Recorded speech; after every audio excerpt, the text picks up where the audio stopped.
Ahoj, já vás vítám mého nového videa, je to teda 10 faktů o mě a musím takové... Ty vole... Musím teď to rychle natočit, protože se mi teď vybil telefon a já to teda točím na telefon všechno. Protože mám i dobrou aplikaci, kde to opravuju. A teda já nebudu prostě kecat, já to řeknu za chvíli, já budu chvilku natáčet takový informační rychlý video. Proč jako blablabla. Protože budu mít mobil nabíječce a blablabla. Teď jsem špinavá. Pod tušky jsme si s kámoškama ke kuželíčili. Jenom to nejde umýt. Takže první fakt je, že se jmenuji Naty, nevím, proč mě napadlo jméno Lily. Druhý fakt je, že bydlím v Plzni, nebudu přesně říkat kde, protože každý by mě už poznal. Třetí fakt je, že mám 2 kočky. Bílá je Vicky, černá Mína. Čtvrtý fakt je, že mám červený vlasy. Pátý fakt je, že mám zeleno-modro-šedý oči. Někdy spíš jenom zeleno-šedý.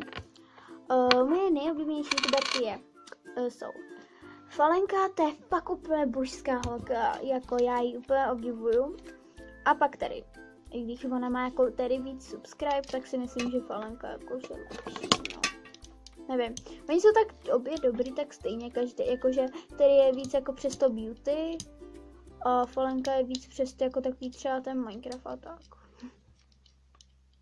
Můj nejoblíbenější youtuber je Hogi. Jo, a 8. fakt je, že mám asi nejraději hry Five Nights at Freddy's, Minecraft asi i Amnesia, ale to asi moc ne.